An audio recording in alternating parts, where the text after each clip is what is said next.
Hello student, GK भाई Devendra sir की class में आपका हार्दिक स्वागत है। आज हम एक तरह से रीट की दृष्टि से भी महत्वपूर्ण टॉपिक है। इसके साथ साथ हम देखते हैं कि हमें सिविल सर्विसेज एग्जाम में भी बहुत बार ये क्वेश्चन मिलते रहते हैं। रेलवे एसएससी सीजीएल के लिए भी हमारा ये टॉपिक जो है वो अति महत्वपूर्ण रहेगा। कुछ बिखरी हुई बातें जो है वो थोड़ा समेटने का प्रयास करते हैं हम। वैदिक साहित्य में कुछ लास्ट की बातें जो है इस टॉपिक में क्लियर कर लेते हैं और कुछ एक महाकाव्य काल के बारे में भी हम पढ़ लेते हैं।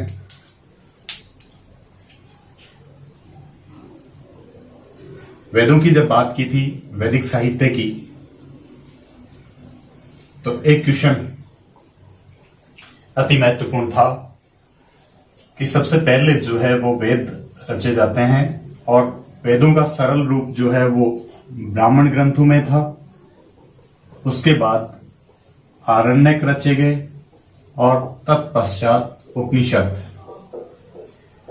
ये तो वैदिक साहित्य का पार्ट था और उपनिषदों को वेदांत भी, वेदों का अंतिम भाग होने के कारण भी वेदांत भी कहा जाता है। तो वेद, ब्राह्मण ग्रंथ, आरण्यक जो है और उपनिषद, ये तो वैदिक साहित्य का महत्वपूर्ण पार्ट है। बाद में उपवेद भी लिखे गए, लेकिन वैदिक साहित्य के साथ साथ वेदों की एक तरह से सरल व्याख्या जो है वो हमें मिलती है वेदांग में, जो वैदिक साहित्य का भाग नहीं माना जाता। सामान्यतः इस पे क्वेश्चन आ जाता है।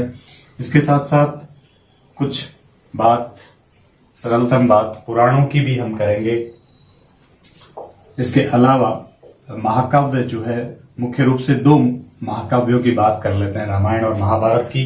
रीट की दृष्टि से अति महत्वपूर्ण भी है और दो बार हमें क्वेश्चन भी मिले हैं। तो सबसे पहले वेदांग पे चलते हैं। वैदिक साहित्य का अंग है तो वेदों का ही अंग माना जाता है और वेदों की सरल व्याख्या है, सूत्र रूप में व्याख्या की गई है वेदांग में। वेदांग की कुल संख्या 6 मिलती है और 6 में हम देखते हैं शिक्षा, कल्प, व्याकरण, निरुक्त, छंद और ज्योतिष। ये 6 भाग वेदांग के माने जाते हैं। सामान्यतः वेदांग के इन 6 भागों के हमें क्वेश्चन जो है वो सरलतम मिलते जाते हैं। शिक्षा जो है ये वैदिक साहित्य का नासिका माना जाता है, नाक माना जाता है और शिक्षा में स्वर पाठ पर बल दिया गया है। शिक्षा संबंधी जो एक तरह से साहित्य है उसका संकलन जिस वेदांग में किया गया है, तो वहां स्वर पाठ पर बल दिया गया है और प्राचीनतम शिक्षा पर ग्रंथ जो है वो प्रतिशाख्य मिलता है। नंबर 2, कल्प जो है वो सामान्यतः वैदिक साहित्य का हाथ माना जाता है, कर के रूप में हम ले सकते हैं, हाथ है। और इसमें कर्मकांड अर्थात दूसरे शब्दों में हम यज्ञ भी कह सकते हैं, तो यज्ञ संबंधी जो एक तरह से मंत्र है या यज्ञ संबंधी जो सामग्री है उसका संकलन मिलता है और इससे संबंधित जो ग्रंथ है वो एक तरह से कल्पसूत्र है। और कल्पसूत्र के बहुत सारे भाग आते हैं। कालांतर में सूत्र साहित्य में हम पढ़ते हैं स्रोत सूत्र, शुल्ब सूत्र, धर्म सूत्र, उसकी आगे हम व्याख्या करेंगे। व्याकरण जो है वो सामान्यतः मुख्य माना गया है वैदिक साहित्य का और व्याकरण पर प्राचीनतम पुस्तक अति महत्वपूर्ण भी है, बार बार पूछी भी जाती है हमें। लेखक पाणिनि आते हैं और प्रथम पुस्तक अष्टाध्यायी, 8 अध्याय होने के कारण अष्टाध्यायी है। तो व्याकरण पर प्राचीनतम पुस्तक, व्याकरण संबंधी नियमों के बारे में जानकारी देने वाली पुस्तक अष्टाध्यायी है जो पाणिनि ने लिखी है। इसी अष्टाध्यायी पे जो भाष्य लिखा है, सोट टीका लिखी है, वो महाभाष्य है। ये सुंग काल में लिखा गया था और पतंजलि ने लिखा है। तो महाभाष्य जो है वो व्याकरण अष्टाध्यायी की पहली पुस्तक पे एक टीका कह सकते हैं, और व्याकरण में हमें उच्चारण संबंधी जो बातें हैं, उच्चारण संबंधी जो नियम है, उनका संकलन मिलता है। निरुक्त सामान्यतः निरुक्त के संदर्भ में कहा जाता है कि ये वैदिक साहित्य के कान हैं, और जो क्लिष्ट शब्द हैं, जो कठिन शब्द हैं, उनको निरुक्त में रखा जाता है। और इस पर प्राचीनतम ग्रंथ आता है यास्क का निरुक्त, और यास्क के निरुक्त का ही हमने वैदिक साहित्य में जब धर्म पढ़ रहे थे तब जिक्र किया था कि वैदिक देवताओं की 3 श्रेणियों का विभाजन जो है वो यास्क के निरुक्त में मिलता है। पृथ्वीवासी, अंतरिक्षवासी और आकाशीय देवताओं का वर्गीकरण यास्क के निरुक्त में। कुछ एक वैदिक साहित्य में छंद मिलते हैं, जैसे गायत्री एक छंद का उदाहरण है, त्रिस्तूप एक छंद का उदाहरण है। तो छंदों का संकलन हमें छंद में मिलता है, गायत्री जैसे छंदों का संकलन मिलता है। और इस पर प्राचीनतम ग्रंथ आता है छंद सूत्र। ज्योतिष संबंधी जो बातें हैं, ग्रह नक्षत्र संबंधी बातें जो है, उनका प्राचीनतम जानकारी देने वाला ग्रंथ आता है ज्योतिष शास्त्र। लगद मुनि का ज्योतिष शास्त्र जो है, इसके बारे में महत्वपूर्ण जानकारी देने वाला ग्रंथ है। और ये ग्रह नक्षत्र संबंधी जो वैदिक साहित्य की बातें हैं, उनका संकलन हमें इसमें मिलता है। तो वेदांग जो है वो वेदों का ही सरल रूप में एक तरह से व्याख्या की गई है, तो वेदों का ही अंग है। सामान्यतः वैदिक साहित्य के बाहर माना जाता है। वेद, ब्राह्मण, आरण्यक और उपनिषद में इसको शामिल नहीं किया जाता। इसके 6 भाग है: शिक्षा, कल्प, व्याकरण, निरुक्त, छंद और ज्योतिष। ज्यादातर संभावना हमें पाणिनि की अष्टाध्यायी और पतंजलि के महाभाष्य के पूछे जाने की रहती है। तो प्राचीनतम पुस्तक पाणिनि की अष्टाध्यायी है, 5वीं शताब्दी ईसा पूर्व की। पाणिनि सालातूर के निवासी होते हैं और ये 8 अध्यायों में होती है अष्टाध्यायी। व्याकरण पे जानकारी देने वाली पहली पुस्तक है, अति महत्वपूर्ण। और कालांतर में उसी पे भाष्य लिखा गया, जिसमें से शुंग काल में पुष्यमित्र शुंग के समकालीन पतंजलि जो उनके पुरोहित भी थे, उन्होंने महाभाष्य लिखा था। तो ये बात वेदांत की।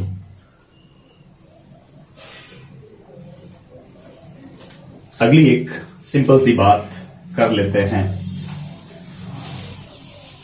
पुराणों की।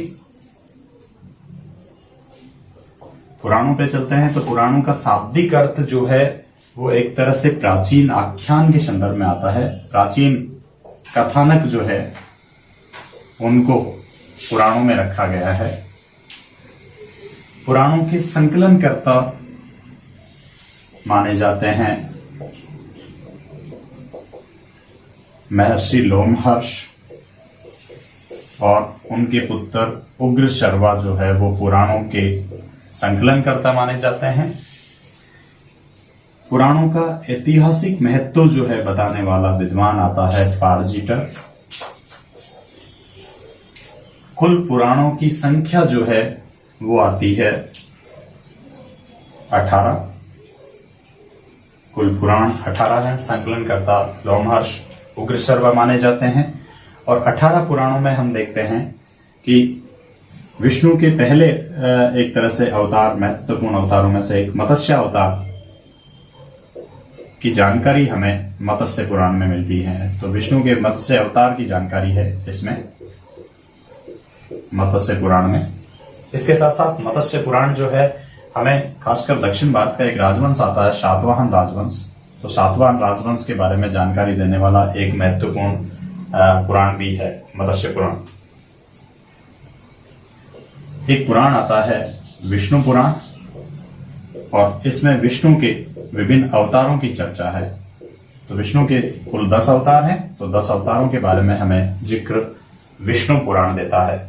इसके साथ साथ विष्णु पुराण के बारे में अति महत्वपूर्ण एक कोटेशन आता है कि भारत में जब हम उसकी सांस्कृतिक एकता, भौगोलिक एकता की बात करते हैं, तो विष्णु पुराण का कोटेशन है कि समुद्र के उत्तर में और हिमालय के दक्षिण में जो देश है वह भारत है, और इसकी संतान भारती कहलाती है। ये अपने फर्स्ट ग्रेड के क्वेश्चन की लाइन भी हुई, इसका उल्लेख विष्णु पुराण में आता है। तो विष्णु पुराण की ये लाइन अति महत्वपूर्ण है। और दूसरा, मौर्य वंश की जानकारी का महत्वपूर्ण स्रोत भी विष्णु पुराण है। तो मौर्य वंश की जानकारी जहां विष्णु पुराण देता है, यहां पे सातवाहन काल की जानकारी हमें एक तरह से मत्स्य पुराण देता है। एक पुराण आता है वायु पुराण, और वायु पुराण में हमें एक तरह से गुप्त काल के बारे में, गुप्त वंश के बारे में जानकारी मिलती है। इसके अलावा बहुत सारे पुराण हैं, जैसे हमें कृष्ण के बारे में, कृष्ण लीला के बारे में जानकारी देने वाला पुराण भागवत पुराण है, जो कृष्ण की विभिन्न लीलाओं के बारे में जानकारी देता है। इसके अलावा शिव के बारे में जानकारी शिव पुराण में मिलती है। एक और इंपॉर्टेंट बात, RS मेंस का भी क्वेश्चन था, हमें दुर्गा के बारे में मार्कंडेय पुराण जानकारी देता है, खासकर शक्ति के विभिन्न रूप के बारे में। तो दुर्गा के बारे में जानकारी देने का महत्वपूर्ण स्रोत मार्कंडेय पुराण आता है।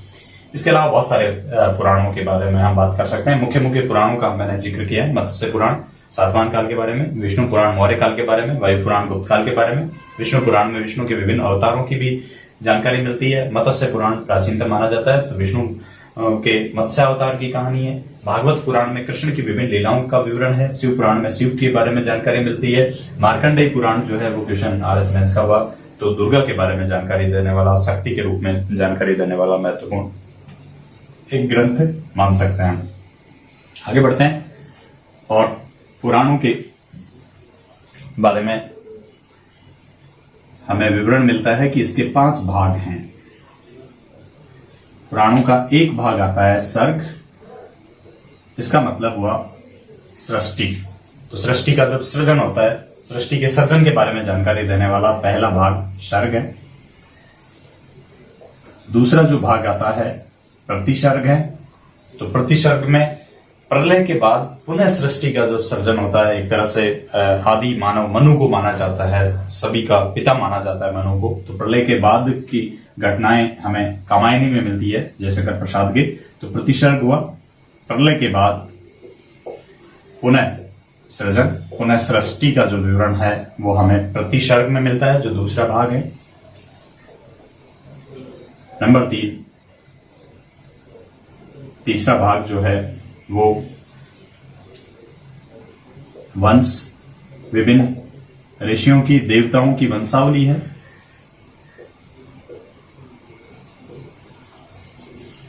नंबर 4 आता है मनवंतर, विभिन्न महायुगों के बारे में।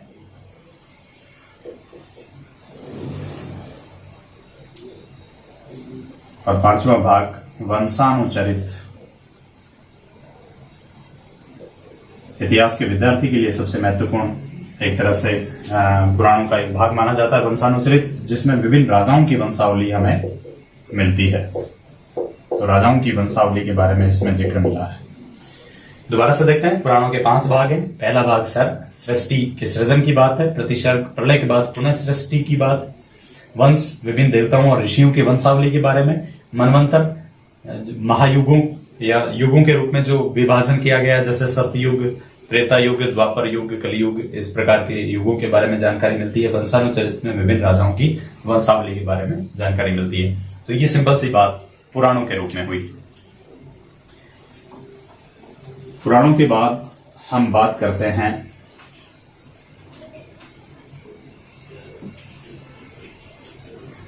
छठी शताब्दी के कुछ संप्रदाय जो है, जैसे हमने देखा बौद्ध धर्म है, बौद्ध संप्रदाय, इसके संस्थापक महात्मा बुद्ध थे।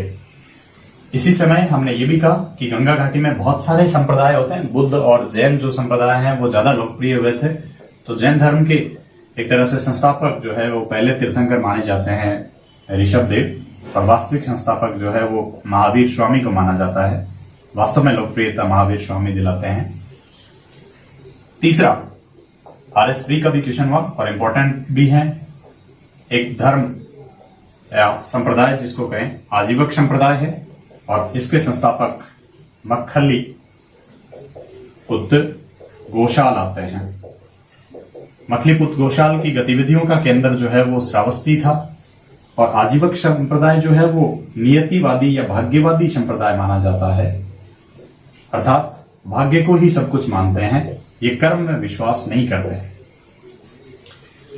जैसे मलुकदास एक वाक्य कहते हैं कि अजगर करे न चाकरी, पंछी करे न काम, दास मलुका कह गए सबके दाता राम।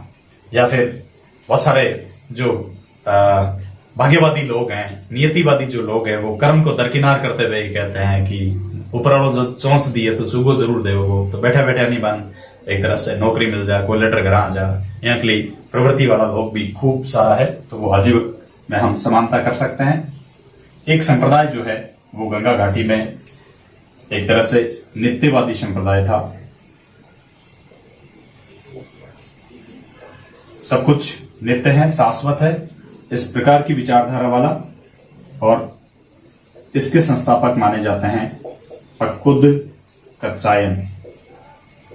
कालांतर में बहुत सारे पक्कुद कच्चायन के अनुयायी जो हैं वो मखलीपुत गोशाल के अनुयायी हो जाते हैं, आजीवक संप्रदाय में शामिल हो जाते हैं। तो एक संप्रदाय नित्यवादी था और इसके संस्थापक आते हैं पक्कुद कच्चायन।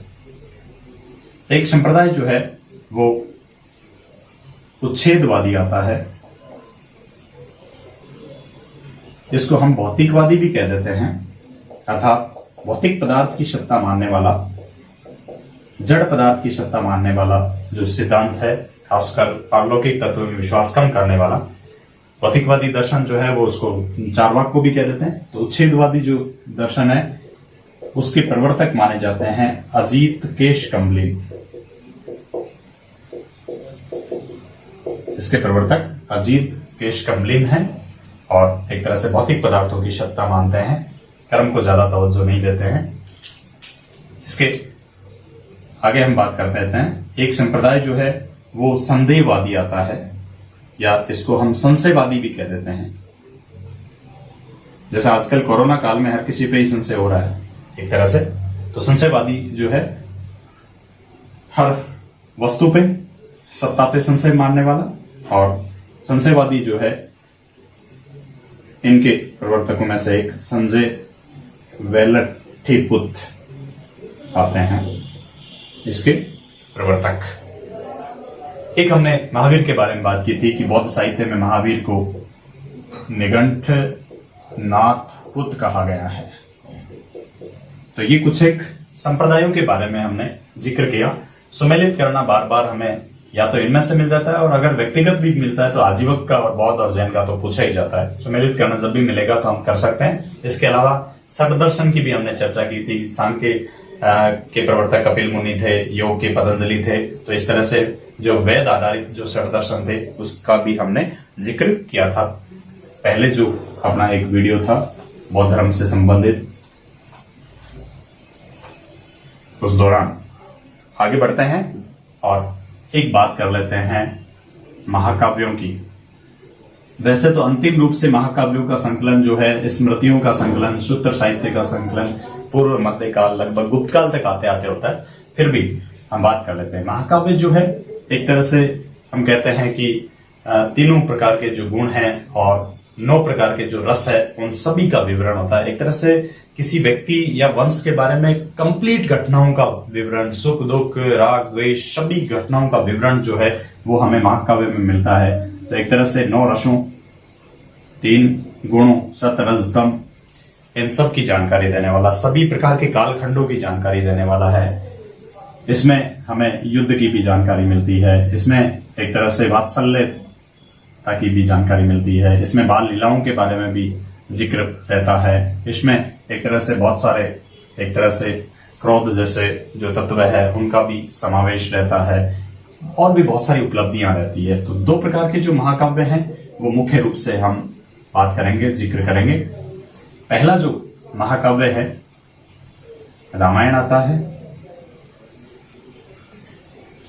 और भारत का आदि काव्य भी कह दिया जाता है इसको। रामायण के रचयिता जो है वो महर्षि वाल्मीकि आते हैं, और इनको भारत का आदि कवि भी कहा जाता है।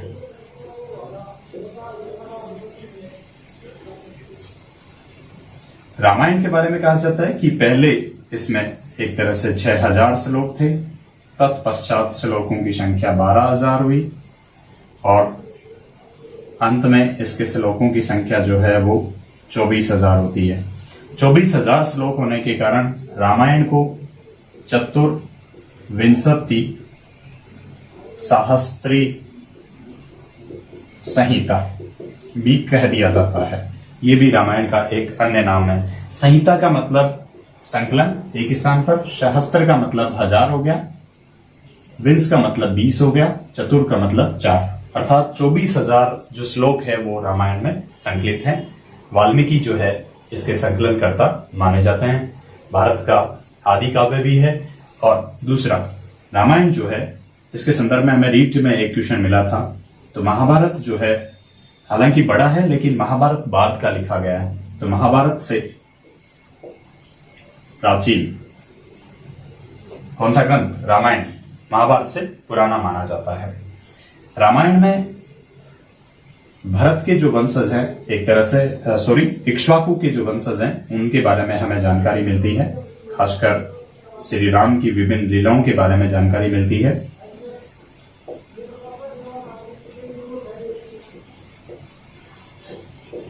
और विभिन्न जो घटनाक्रम है वो विभिन्न कांडों के माध्यम से दर्शाए गए हैं। पहले और अंतिम जो कांड है उसको क्षेपक कह दिया जाता है। तो रामायण के कुल 7 कांड आते हैं। 7 कांडों की बात करें तो पहला कांड है बाल कांड।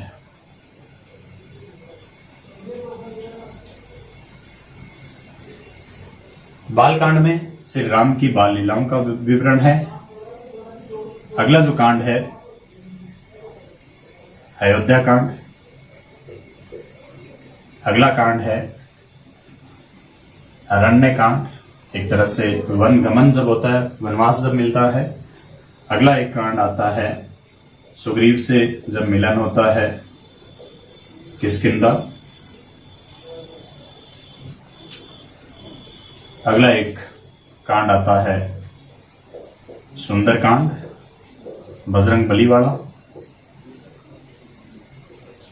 अगला राम और रावण का जो युद्ध होता है उससे संबंधित युद्ध कांड। और पुनः लंका से विजय होकर एक तरह से अयोध्या लौटने का जो विवरण है वो आता है उत्तर कांड में। तो इस प्रकार से रामायण के कुल 7 कांड आते हैं। बाल कांड, अयोध्या कांड, अरण्य कांड, किष्किंधा कांड, सुंदर कांड, युद्ध कांड और उत्तर कांड। इसके रचयिता जो है वो वाल्मीकि को माना गया है। यहां से हमें 2-3 महत्वपूर्ण क्वेश्चन जो है उसके बाद के संदर्भ में मिल जाते हैं। एक, रामायण जो है इसका फारसी में अनुवाद पूछ लिया जाता है। अक्सर मुगल काल के संदर्भ में तो बदायूनी के नेतृत्व में फारसी अनुवाद होता है। मुल्ला शेरी, नकीब खां, फैजी जो है अन्य विद्वान उसके सहयोगकर्ता होते हैं। तो रामायण का फारसी अनुवाद बदायूं के समय होता है, एक तरह से बदायूं के नेतृत्व में होता है अकबर के समय। रामायण का बांग्ला अनुवाद, बांग्ला भाषा में अनुवाद माना जाता है कृतिवास की रामायण। तो कृतिवास की रामायण में बांग्ला अनुवाद। और रामायण का तमिल अनुवाद जो है वो कंबन ने किया था। रामावतारम ग्रंथ आता है, ये तमिल भाषा का अनुवाद है। 20वीं शताब्दी में सच्ची रामायण जो है वो पेरियार ने लिखी थी। तो सच्ची रामायण के लेखक जो है वो पेरियार आते हैं, दक्षिण भारत के एक राजनेता, संत, कवि। तो रामायण के संदर्भ में हमें अन्य बातें, खासकर कंबन के रामावतारम तमिल अनुवाद, कृतिवास की बांग्ला रामायण के संदर्भ में भी पूछा जा सकता है। महाभारत के संदर्भ में फारसी अनुवाद ज्यादा पूछा गया है तो हम रामायण का भी याद रखते हैं। बदायूं के नेतृत्व में रामायण का फारसी अनुवाद अकबर के समय हुआ था। यही जो रामायण है इसको एक तरह से अवधी भाषा में, ये संस्कृत भाषा में थी मूल रूप से रामायण, और अवधी भाषा में लिखी है रामचरित मानस। तो रामायण का अवधी अनुवाद हम कह सकते हैं और अवधी भाषा में एक तरह से राम की कहानी है रामचरित मानस, जो तुलसीदास ने लिखी है। और जॉर्ज अब्राहम ग्रियर्सन ने इसको करोड़ों हिंदुओं की बाइबिल कहा है। तो करोड़ों हिंदुओं की बाइबिल भी रामचरितमानस को कहा जाता है। रामायण से भी ज्यादा महत्वपूर्ण तवज्जो इसको दी जाती है, महत्वपूर्ण ग्रंथ माना जाता है। करोड़ों हिंदुओं के लिए एक तरह से पूज्य ग्रंथ है। रामायण के बाद बात करते हैं अगले महाकाव्य की, महाभारत की। तो रामायण महाभारत से प्राचीन है लेकिन छोटा ग्रंथ है। महाभारत जो है रामायण की तुलना में बड़ा ग्रंथ है और इसमें आर्य और अनार्य विचारधारा का संघर्ष मिलता है। महाभारत पूरे विश्व का सबसे बड़ा ग्रंथ माना जाता है। नंबर 2, महाभारत में आर्य और अनार्य विचार धारा का भी संघर्ष है। इसमें कुछ अच्छे लोग भी एक तरह से नेतृत्वकर्ता होते हैं, युधिष्ठिर जैसे धर्म का पालन करने वाले, तो दुर्योधन और दुशासन जैसे, शकुनी जैसे, मामा श्री शकुनी जैसे लोग भी इसी महाभारत के ही पात्र हैं। एक तरह से बहुत सारे आदर्श भी प्रस्तुत किए गए हैं, तो एक तरह से बहुत सारा छल भी हमें इसमें देखने को मिलता है। महाभारत में कहा जाता है कि जो एक तरह से अन्य साहित्य में लिखा हुआ है वो तो है ही है महाभारत में, जो अन्यत्र कहीं नहीं मिलता वो भी महाभारत में है। तो एक तरह से ये खजाना है, विश्वकोश हम कह सकते हैं। भारतीय संस्कृति का विश्वकोश, एनसाइक्लोपीडिया भी इसको कह दिया जाता है। तो एक अन्य नाम इसको हम भारतीय संस्कृति का कोश भी कह सकते हैं, खजाना भी कह सकते हैं। महाभारत के रचयिता जो है वो वेदव्यास माने जाते हैं। यही वेदव्यास च्यवन के नाम से जाने जाते हैं।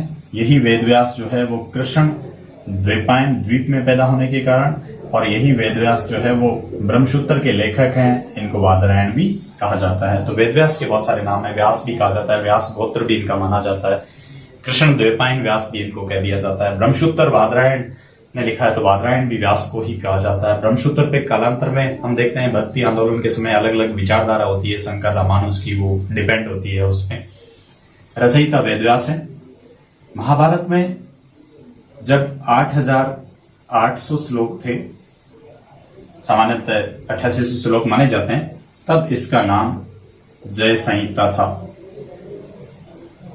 जब श्लोकों की संख्या 24,000 होती है तब उसका नाम भारत रखा जाता है। रामायण में कुल श्लोक 24,000 थे, इसके दूसरे क्रम में श्लोकों की संख्या जो है वो 24,000 मानी जाती है। और जब श्लोकों की संख्या 1,00,000 हो जाती है तब इसका नाम रखा जाता है महाभारत। और 1,00,000 श्लोक होने के कारण इसको सप्त सहस्त्री संहिता भी कहा जाता है। जहां रामायण में हमने नाम दिया कि चतुर्विंशति सहस्त्री संहिता, 24,000 श्लोक होने के कारण, जबकि महाभारत में 1,00,000 श्लोक होने के कारण इसका नाम सप्त सहस्त्री संहिता नाम दिया गया है। महाभारत जो है वो रामायण की अपेक्षा बड़ा ग्रंथ है, जबकि रामायण पुराना है तो एक तरह से इसको रामायण से नवीन ग्रंथ भी कह सकते हैं। महाभारत बड़ा जरूर है लेकिन नवीनतम है, बाद में लिखा गया है, और इसमें हमें रामायण की बहुत सारी घटनाओं का विवरण भी मिलता है। फॉर एग्जाम्पल, अगर हम यहां से चलें युगों से, तो सतयुग, उसके बाद त्रेता, श्री राम का जो युग आता है, उसके बाद कृष्ण वाला जो युग है महाभारत का द्वापर युग आता है, और अंतिम कली युग आता है।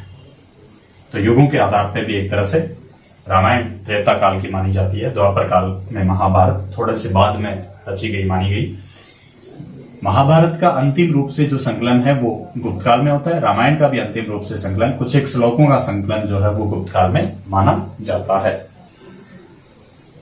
महाभारत के संदर्भ में कुछ और महत्वपूर्ण बात,